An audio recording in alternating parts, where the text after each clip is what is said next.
ஒரு தோணி படகு ஒன்று தனியாக ஆடுது, ஒரு ஊஞ்சல் ஒன்று தனியாக ஆடுது, ராசாத்தி ஒன்று காணாத நெஞ்சு காத்தாடி போல ஆடுதுன்னு வாலி வரி எழுதுறாரு. ஒரு காதலி இறந்துட்டா காதலன் அதை நினச்சி ஃபீல் பண்ணுறான். நெஞ்சுக்கொரு வஞ்சி கொடி நீதானம்மா. வஞ்சி கொடி அப்படியே மென்மையாக படர்ற மாதிரி அவன் நினப்பு நெஞ்சுக்குள்ளே மென்மையாக படருதான். யாரோடு இங்கு எனக்கு என்ன பேச்சு, அவள் செத்ததுக்கப்புறம் யாரு கூடயும் பேசவே கிடையாது.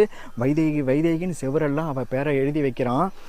அந்த ஊரில் இருக்கிற வேற ஒரு வைதேகி வந்து எதுக்காக என் பேரை எழுதுறேன்னு கேட்குறப்போ, உங்கள் பேர் வைதேகின்னு எனக்கு தெரியாது, ஆனால் என்னோட வைதேகியை பற்றி நான் சொல்கிறேன்னு சொல்லிட்டு ஒரு நாள் என் வைதேகி வந்து என்கிட்ட காசு கேட்டா. உங்கள் அப்பா என்ன 27 ஏக்கரா என்கிட்ட கொடுத்து வச்சான்னு சொல்லி நான் அவளை துரத்தி விட்டேன். ஆனால் அவள் காசு சேர்த்து வச்சு ஒரு ஜிப்பாவும் பேண்ட்டும் எனக்கு எடுத்து கொடுத்தா.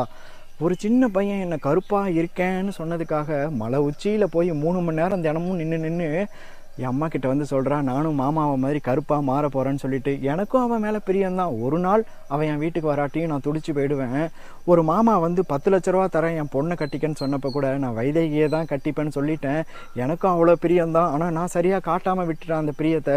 ஒரு நாள் அவள் ஃபோட்டோவை கவுத்து போட்டு இந்த ஃபோட்டோவில் இருக்கிறவளை தான் நான் கல்யாணம் பண்ண போகிறேன்னு சொன்னப்போ அந்த ஃபோட்டோவில் அவள் தான் இருக்கேன்னு அவளுக்கு தெரியாமல் வேற யாரும் நினச்சி அவள் விஷம் குடிச்சிட்டா. ஆனால் சாக போகிறப்ப கூட மாமா மடியில் தான் படுத்து நான் சாகணும்னு சாமிக்கிட்ட அவள் வேண்டிக்கிட்டா. நான் வந்து நின்னதும் என் பாதத்தில் முத்தம் கொடுத்து அவள் செத்து போயிட்டா. முத்தம் தர நித்தம் வரும் நட்சத்திரம், ஒரே ஒரு முத்தம் தான், ஆனால் நட்சத்திரம் மாதிரி நிறையா முத்தம் மாதிரி நினச்சி தினமும் அவன் வாழ்ந்துட்டு இருந்திருக்கான். அந்த பொண்ணுக்கிட்ட இதெல்லாம் அவன் சொல்கிறான். நெஞ்சுக்கு ஒரு வஞ்சி கொடின்னு மென்மையான நினைவுகள்னு நான் சொன்னேன்ல, ஆளையிட்ட செங்கரும்பா ஆட்டுகிற எம்மனசன்னு இப்போ சொல்கிறான். ஒரு பெரிய கரும்பு கூட இல்லை, செங்கரும்பை அப்படியே ஆலைக்குள்ளே வச்சா அப்படியே நசுக்கும்ல, அதே மாதிரி அவன் நினப்பு நெஞ்சுக்குள்ளே அப்படியே நசுக்குது. எது எப்படியோ அவள் காலை தொட்டு கடந்த கொலுசை அவன் கையில் மாட்டினதுக்கு அப்புறம் வேறு எந்த பொண்ணையும் அவன் தொடவும் கிடையாது.